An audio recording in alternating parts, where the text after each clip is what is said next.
You know that most people tak nak berubah, susah nak berubah. Tapi saya tak kata pula orang tak boleh berubah, tapi sebenarnya susah. Kalau dia sendiri pula tak nak berubah dan betul-betul lepas dia kata dia nak berubah, dia tak berubah, dah berapa kali macam tu, tapi bawa damage, I don't think I want to have that parasite dekat dalam office saya.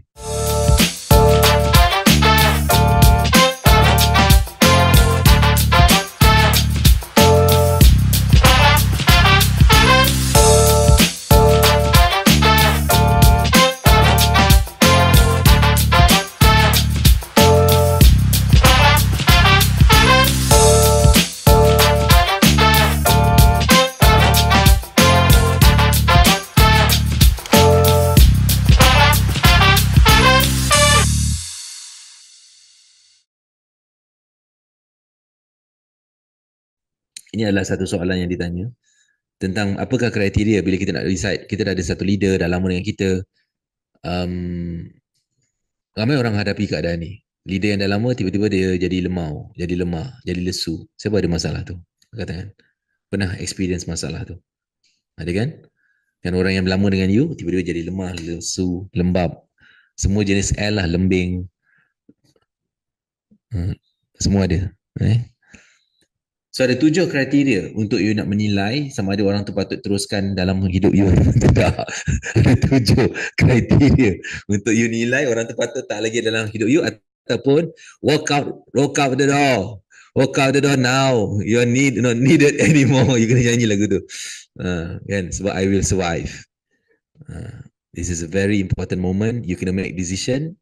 Tengok 7 kriteria ni. Silakan, team. Yang pertama, 7 kriteria penting menilai sama ada seorang leader masih layak dikatakan atau tidak. Gunakan pandangan sebagai checklist untuk pastikan hanya leader yang betul layak saja berada dalam struktur anda, dan jika mereka gagal 3 daripada 7 perkara, keputusan adalah sudah jelas, buatlah keputusan. Next. Kadang-kadang you all ni terlalu sayang dengan orang yang lama, walaupun dia dah mangkuk, bebal, balau, semua ada. Okay. Kriteria 1, trust. Ini kriteria paling penting. Kalau dia tipu you berulang-ulang kali dan you pun terima, you bodoh, bukan dia. Ini saya cakap ni termasuk saya juga. Okay, trust. Ini kriteria paling besar dalam mana-mana organisasi.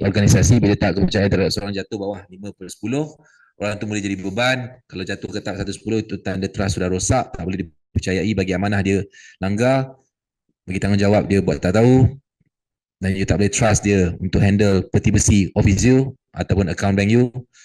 Something's not right there. Next. Leader yang rendah tak kepercayaan biasanya dia sembunyikan maklumat, dia elak tanggungjawab, dia twist cerita ikut kepentingan sendiri dan utamakan diri sendiri berbanding syarikat. Apabila trust sudah tiada, prestasi sudah tidak lagi memberi makna. Next.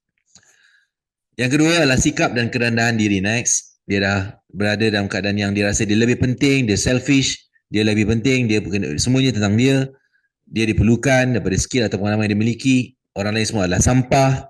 Ini adalah ciri-ciri yang kedua. Dia rasa dia yang paling hebat dan dia tak boleh bekerja sama dengan orang lagi dah. Next. Tanda leader itu tak sesuai dikatakan cepat defensif, marah bila ditegur, ego tinggi, tidak mengiktiraf sumbangan pasukan, susah menerima teguran, emosi tidak stabil ketika dikritik, jadi pandang baran. Tapi dia cakap, tak marah ni, tapi marah sebenarnya. Dan masa depan organisasi tidak boleh dibina dengan sikap, masa depan organisasi tidak boleh dibina dengan sikap toksik. Ini namanya toksik. Next. Sense of ownership dan accountability dah tak ada. Markah dia bawah 5/10. Next. Leader mesti ambil tanggungjawab, bukan menyalahkan semuanya. Kalau tim you tak buat, salah you. Kalau tim you tak perform, salah you. Itu tanggungjawab, bukan menyalahkan semua orang. Jadi leader yang tak ada ownership biasanya menyalahkan orang lain atau keadaan, ambil kredit untuk semua kejayaan orang, tak recognize orang lain punya sumbangan, elakkan tanggungjawab atas semua kesalahan, tidak beri laporan dan tidak berkomunikasi, sorot masalah sebenar. Dan leader yang hebat menyelesaikan masalah, bukan mencipta alasan. So you look at your team every week, malam ni, besok masuk office, you should ask that question. Orang ni ada ke ownership tu? Atau dia asyik salahkan orang lain, ambil kredit, tak update, tak berkomunikasi, menyembunyikan masalah sebenar. Next.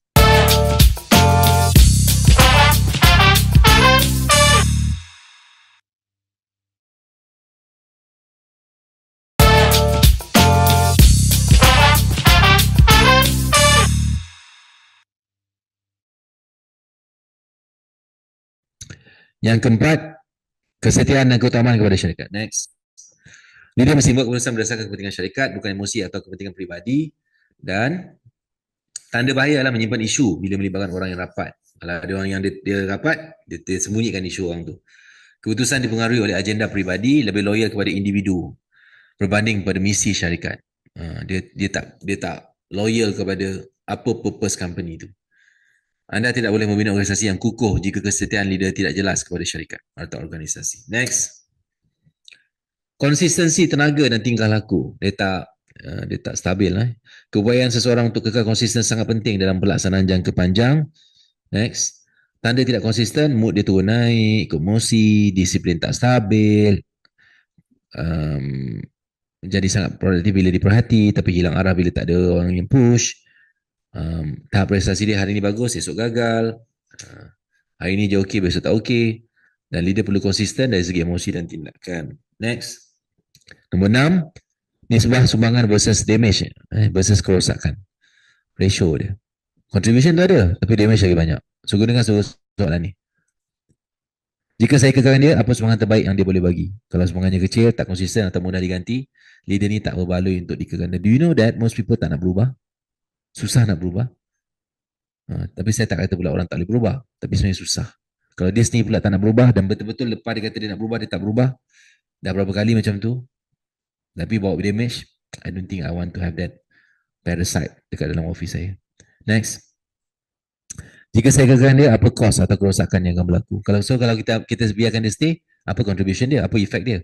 Berapa kali ganda efek bisnes ni kepada efek dia membawa kepada bisnes ni?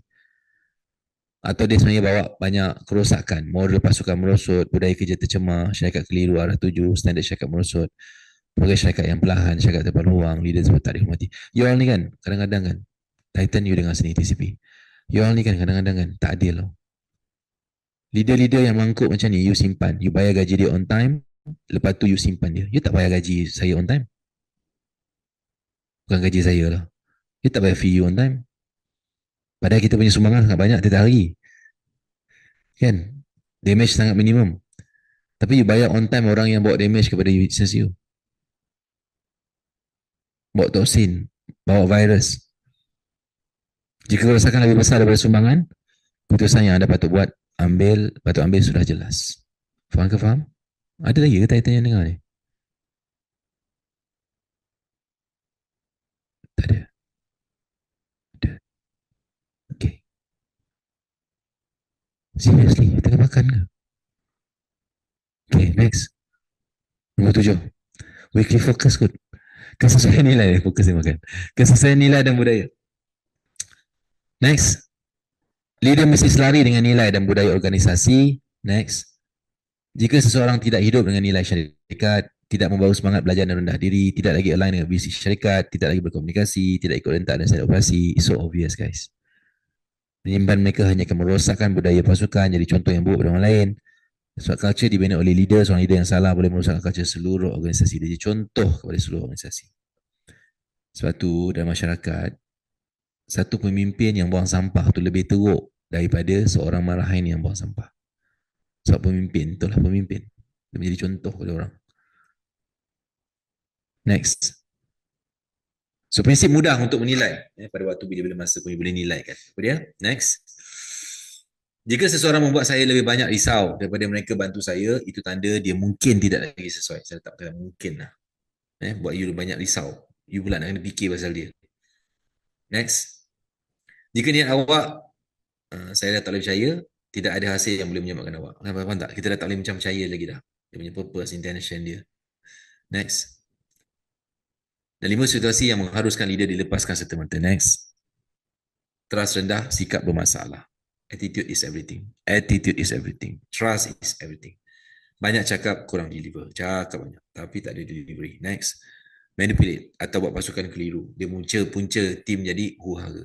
Next.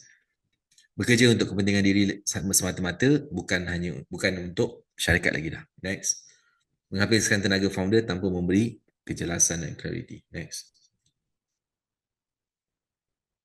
So soalan dia macam ni. Dia ni sedut tenaga you atau dia tambah tenaga you? Tutup skrin. Itu soalan saya malam ni.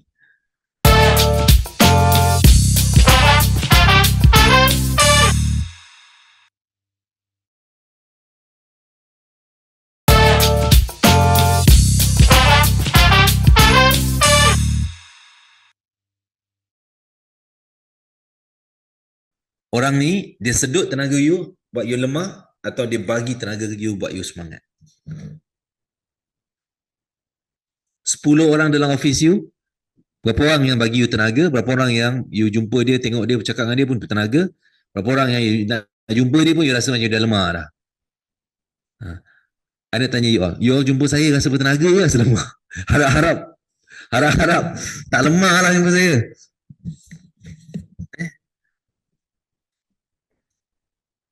Masya Allah, energi saya, Masya Allah, tabarakallah, luar biasa, Masya Allah, luar biasa. Saya ada satu cerita. Saya ni perlukan saya punya kontrak. Saya ada satu kontraktor ni namanya Lai, Chinese. Lai ni buat banyak kerja saya kat rumah saya ni tahun lepas. Banyaklah. Masa tu dia susah.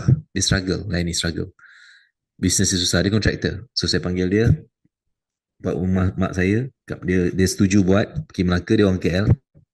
Dia setuju buatkan rumah mak saya tu masa kita ambil rumah sebelah tu. Dia buat minor renovation. And then dia siapkan ada rumah saya kat sini punya renovation, punya internal minor renovation. Adalah few work dia buat last year sampai awal this year. Dan sekarang saya perlukan dia. You know. Lai dah sibuk. Lai dah sibuk. Saya cakap dengan saya punya PA. Berkah gila dia buat rumah aku, Masya Allah. Kan? Tak putus, tak berhenti. Job tak berhenti dah sekarang. Daripada hari tu lingkup. Dah nak tutup lah. Tu buat job buat job rumah mak saya. Buat job rumah saya je, Masya Allah. So saya cakap dia, saya nak minta dia tolong saya. Ada benda yang saya nak buat.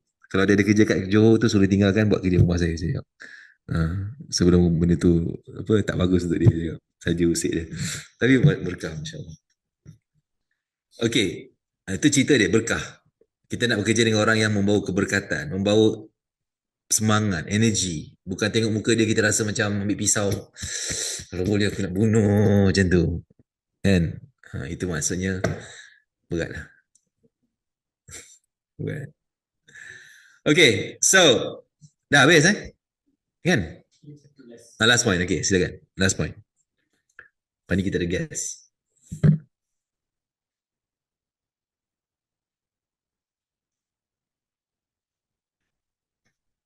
Seorang leader, so one-liner professional jika anda nak perlu buat keputusan, seorang leader dikekalkan bukan kerana berapa lama dia ada kat sini, tapi kerana trust, attitude dan sumbangan. Saya lebih rela orang yang bodoh tapi boleh dipercayai, bukanlah bodoh. Orang yang tak berapa pandai tapi trusted, ada attitude nak belajar, ada semangat ataupun ada komitmen nak improve, daripada seorang yang terlalu pandai tapi tak ada attitude, tak ada disiplin. I would rather tak ada orang tu, jujur. Saya lebih rela 100 kali tak ada orang tu. Dan tak ada teamwork, menghancurkan, I would rather tak ada. Jika salah satu perkara ini rosak, tanggungjawab saya adalah untuk melindungi syarikat ni. So whatever your decision is not for you, not personal, it's about organisation. You nak protect organisasi ni. Kalau you sendiri sebagai founder dah tak boleh protect organisasi ni, no one else could. You understand what I'm saying? So make decision.